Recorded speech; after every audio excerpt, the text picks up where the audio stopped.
来看原住民就少的杜浩生跟廖丽川，在1954年因为砍涉掉一件叛乱案，被判刑离家。两个人的家属是一直走藏，经过出转会审查了后，决定要为因来平反咯。副总统赖清德昨晚亲身来颁发撤销决定书给家属。 副总统为我们致上撤销决定书。对副总统赖清德的手中摕伫咧天顶的爸爸，把这个撤销决定书接落来，洗清贪污的罪名。遭做精英杜浩生的后生杜明铁讲，这工因已经等60几年啊，即马伊的家族啊，总算会当伫咧遭族内底重新徛起。我父亲这个案子终于得到平反，我个人的意义，内心的意义，我觉得最大的欣慰是，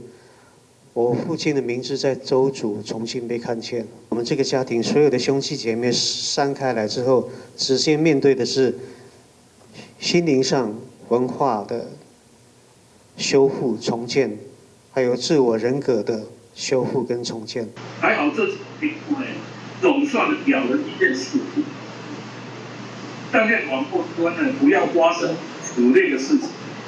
1954年，阿里山朝族领袖杜浩生和5号香港所新任干事廖丽川两个人，因为过一生和汤秀人叛乱和贪污的案件，去受到红台尾，和国家侮辱讲因有侵占甲独立的事实，分别去判17年甲10年。今年7月29，促进转型正义委员会认定这案违反自由民主宪政特殊和司法判决立场，徛袂在，决定撤销两个人的判决。副总统赖清德透早是亲身出面代替总统。 蔡英文向受难者的家属表示辛苦，也肯定出转会所做的打拼。我要代表蔡英文总统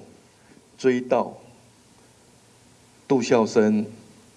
廖丽川2位受难者，非常不舍他们所承受的冤枉，同时也要慰问家属，你们受委屈了。 而且你们也辛苦了。在决定书当中呢，我们也勾勒了整个威权统治时期，威权政府在国家在山地控制整个的山地控制、原乡政治控制的这样的一个体制当中，原住民族整体是受到什么样的压迫、什么样的剥夺、什么样的压制？ 这个案件也是促进转型正义条例生效以来第一站，不是因为内乱甲外犯罪名会当平反的原住民族案件，被看作是原住民族转型正义的指标。促转会表示，未来会继续调查真相，让人民共同面对历史，对和解、修复到重建，一步一步真正落实转型正义。记者民警刘玉水台北报道。